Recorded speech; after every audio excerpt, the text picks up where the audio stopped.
As a preliminary matter, this is Stephen Vigent, Chair, to confirm that all members and persons anticipated on the agenda are present and can hear me. Members, when I call your name, please respond in the affirmative. Dr. George Abraham. Present. Ethan?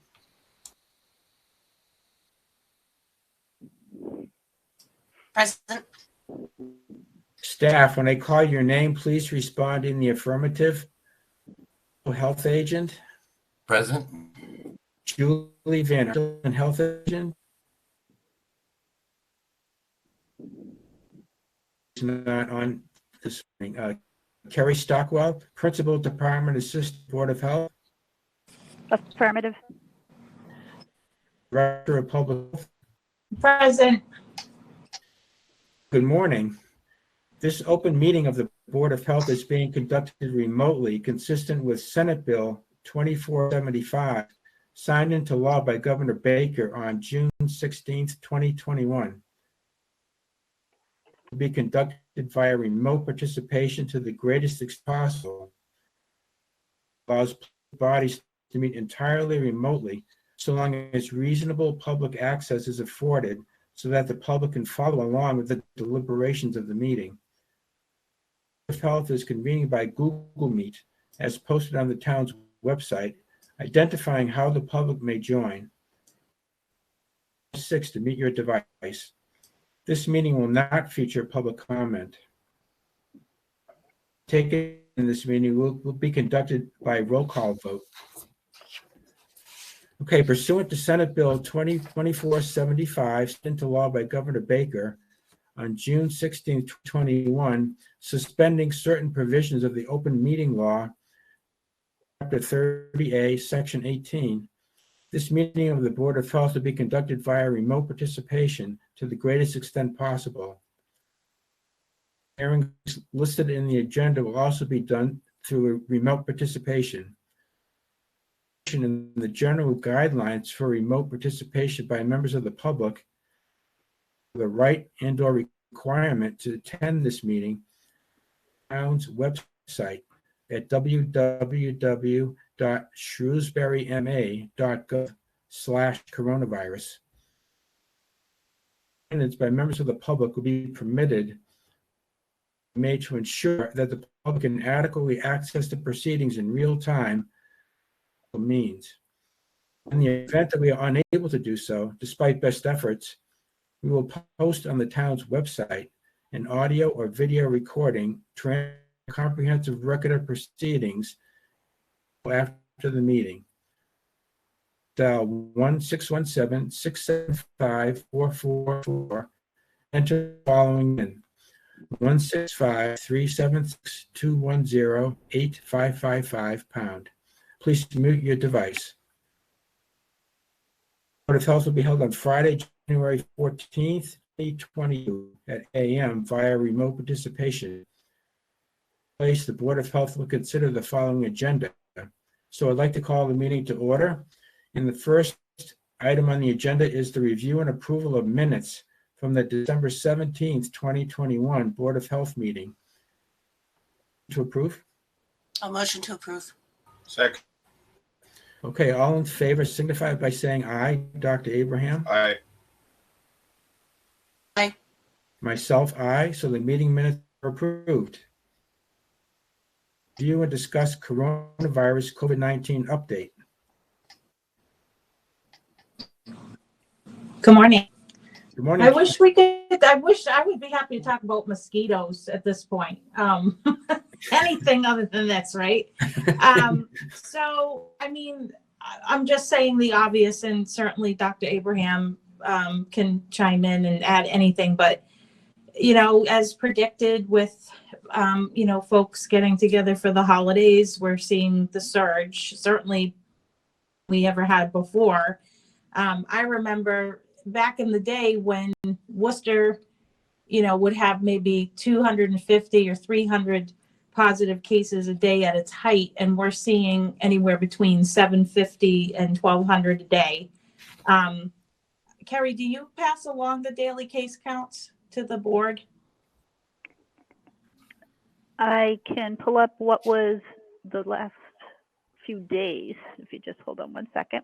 Well, that's okay. But basically, Shrewsbury, it's proportionate. It's, 145, what have you.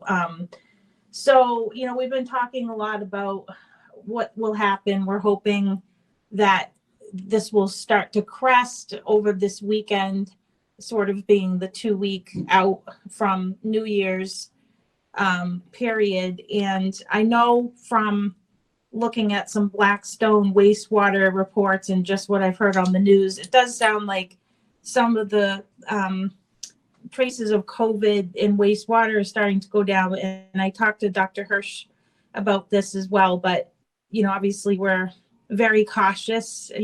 Everybody wants to believe and hear, so do we, that, we're sort of on the other side of this thing. But the numbers are still really high. We have so many people that are looking for testing. The Mercantile Center in Worcester is really heavily being used, and they had to close it down. I forget what day that was, Tuesday, when we had that bitter cold. Yeah.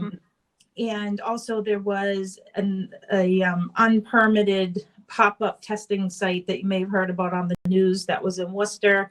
Yeah. And there's one in Needham that the Worcester one, we worked with the Massachusetts Department of Public Health to close them down. And that was posted yesterday. So, there's just a lot of challenges logistically. We all know the rapid test kits are really hard to find. Worcester received, I think, 144,000 test kits. And I believe we gave about 2,000 of ours to Shrewsbury to distribute to seniors and just in general for folks that have no access to testing or no, low income status, no transportation. We did that across the Alliance to some of our cash. And I just know it's challenging in talking with Kristen and Kevin, and certainly folks in all the towns in Worcester, that it's really concerning about the number of positives or exposures with first responders, communications teams and fire and police. So we're starting to turn the corner. But, we have a long ways to go. I know the number of teachers and students and staff at different schools is off the chart, how many people are sick. And we're trying to, do everything that we can to keep the kids in school. Because we know how important that is for social, emotional learning. But it's really hard to have what seems like a tsunami, even bigger than what we had before. And we're still operating in trying to operate in a normal way, which is really hard. So, we're getting a lot of inquiries from the schools across the Alliance, just devastated by the numbers that are sick, and just really feeling overwhelmed and wanting to make sure that they're getting any more up-to-date guidance. And as the governor's emergency orders were rescinded some time ago, which leaves locals to have to sort of figure out what to do and deal with some of the backlash. Even the mask mandate. However, speaking of that, I would just share that all of the Alliance communities now do have a mask mandate. And we continue to see other communities around the Alliance doing that as well. I have a list, but it's got to be at least 200 communities in the Commonwealth that have it. And, I know people are frustrated, but that's the low hanging fruit. And we know masks work. And so it's everything that it's just, we're watching it all, trying to continue to mitigate as best as we can. I'd be curious if Dr. Abraham wants to say anything specifically about Omicron or any other variants that are coming down the pike, or your opinion around the fourth shot and all the other things that are coming our way. Thank you, Karen, and thank you, first of all, for your diversion and all the others who work tirelessly in India, Dr. Castile, all of whom I stay in touch with, Ray, and so grateful on behalf of the community for all that you do day in and day out and we are all grateful grateful as a community for that. We feel your pain just as much on the hospital front, where I got called this morning as well, because we have about a third of our hospital beds completely full by just COVID alone, and then we have an ED which is overcrowded and burst the seam again. Unfortunately, the larger majority of people in hospital are all unvaccinated, including seniors. So about 65, which you would have expected would have been a smaller number, but predictably, all of them are coming in as expected with severe illness, which is so unfortunate because it just ties up valuable hospital beds and ICU beds, especially. Observations otherwise, we are also seeing a community-wise downtrending of the spread and Omicron, as we all well know. So a couple of things we've learned about Omicron is symptoms precede the test being positive. So R will build up only a day or two after symptoms start. So people are often symptomatic. And so by the time then they test right at the beginning, sometimes they test negative. So we are encouraging people to retest in 48 hours, where invariably they do test positive.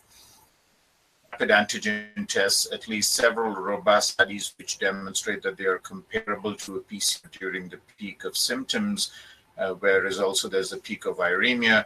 And so that time the rapid antigen test performed just as well. So you don't really need a PCR to confirm. So our general operating principle is somebody is rapid antigen test positive, we're going to take as a true positive and treat them accordingly.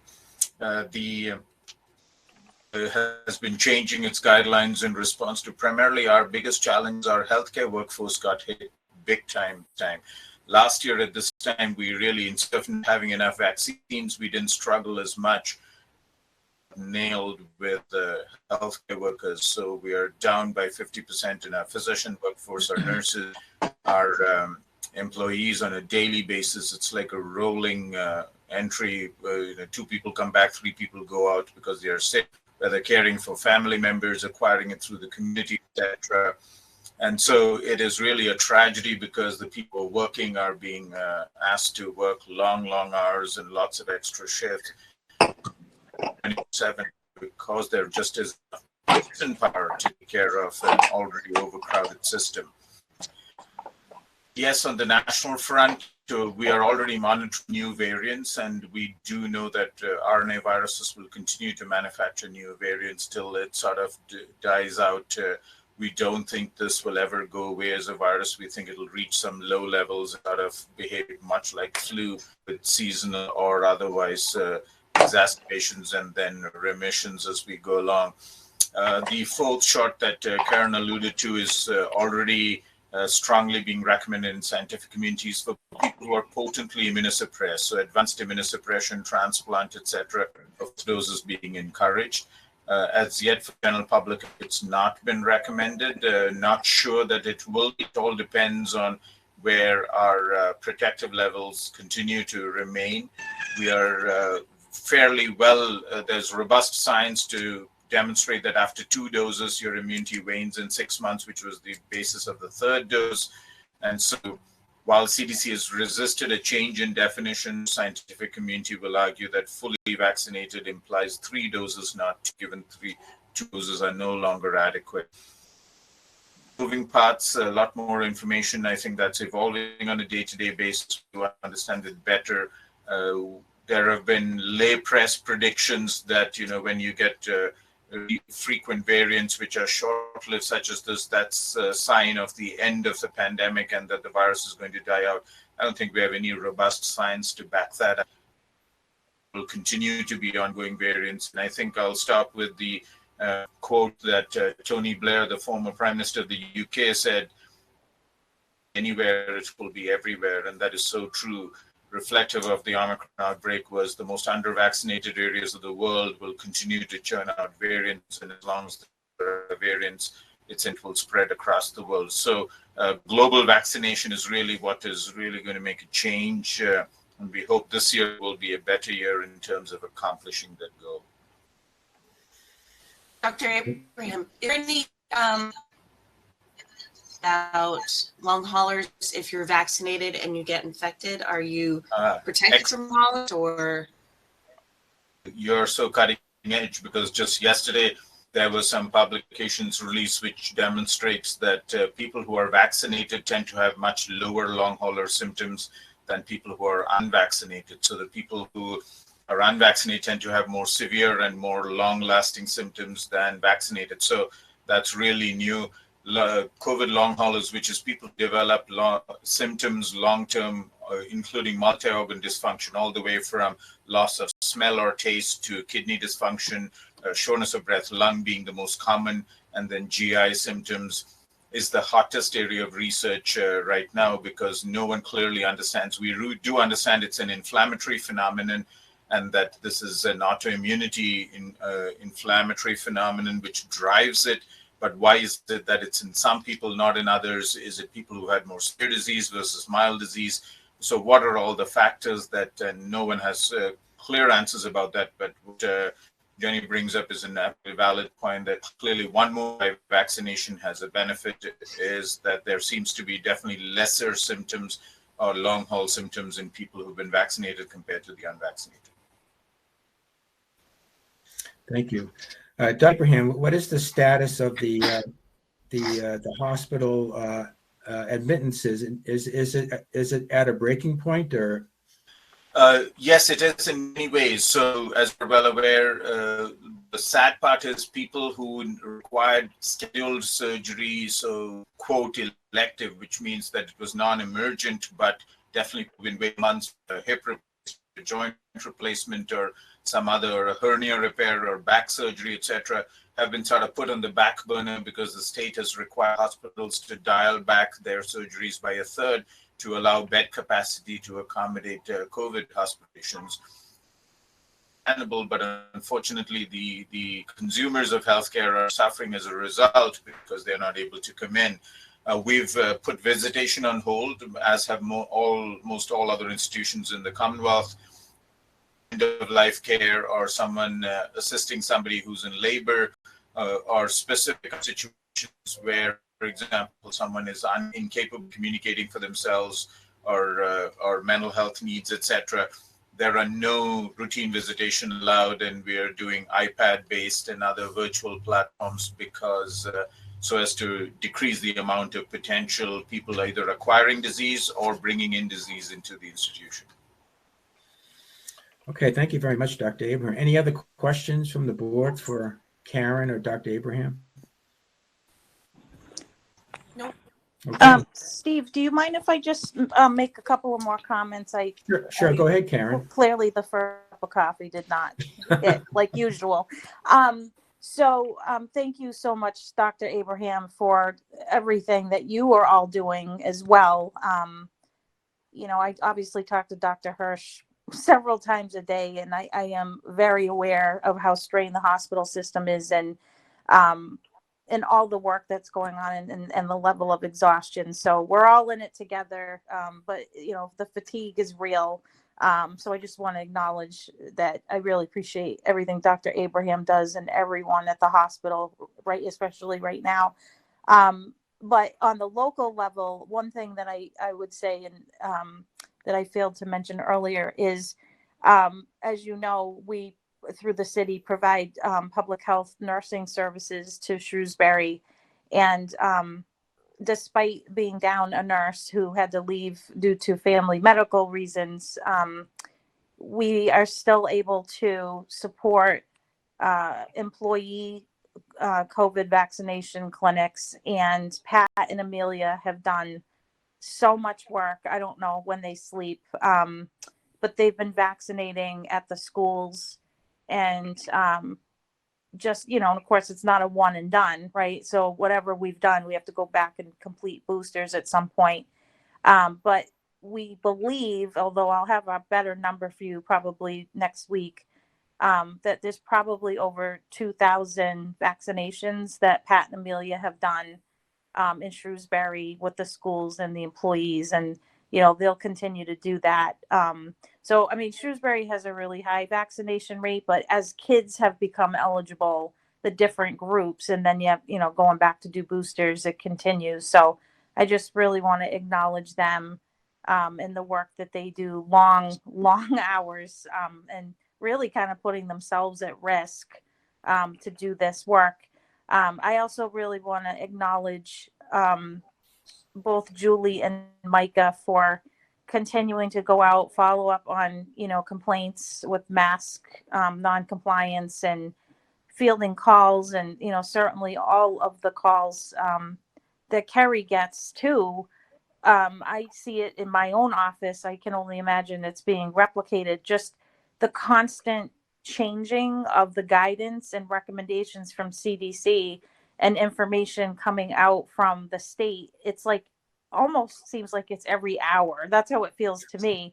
And just constantly having to synthesize that information, make sure we're being accurate in what we're telling not only the public, but, influencing employee COVID policies and, all the things that are attached to it. It's just very confusing. And, when people are this tired, it's requires a lot of pairs of eyes to sort of look at these things and make sure we're all in agreement with, now it's 5 months to get a booster and not 6, and making sure you're changing that on the website and making sure we're telling that to the public and answering these calls. So just want to really acknowledge everybody and thank the board for your continued support through all of this. It means a lot to us. Well, thank you, Karen, Dr. Abraham, Kerry, everybody, Micah, that's involved in this. It's just an amazing effort. Yeah. Thank you. I think we'll move on to the next item, which is review and act on the report from the Central Massachusetts Regional Public Health Alliance. Speaking of Micah. Yeah, absolutely. Good morning. It's been kind of a status quo for the past month. I'm still following up on a lot of mass complaints. We've also had, I think, at least 3 restaurants have to completely close due to not having staff from COVID. So just trying to provide guys there as far as work, who can't, when they can reopen. It's continued to be a challenge for the businesses to get full compliance from all of their customers without confrontational way. So we'll see how it goes here, but holiday season is over, and more towns have been masked. I'm hoping that things will improve with that. So that is all I've got for you today. Yeah, I think that's more than enough. Thank you. Any questions from you? Okay. So I guess the next item is to review our meeting schedule. February 18 or 25. How is that for you, Dr. Abraham and Jenny? Either of those work for you? I probably lean towards the which is the vacation week? Is it the 14th or the 21st? It looks like President's Day is the 21st, so it must be that week. What about the 18th? It's fine with me, Dr. Abraham. You're muted.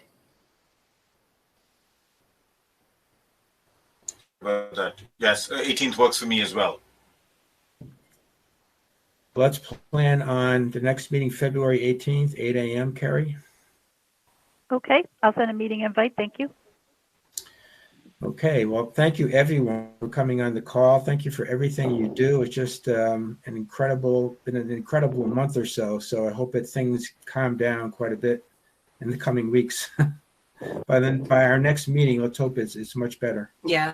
Yeah. Thank you, everybody. Thank you so much. Keep warm. Bye-bye. So do I have a motion to adjourn? So moved. All in favor signify by saying aye. Dr. Fishman? Aye. The meeting is now adjourned. Thank you, everyone. Care. Thank you. Thank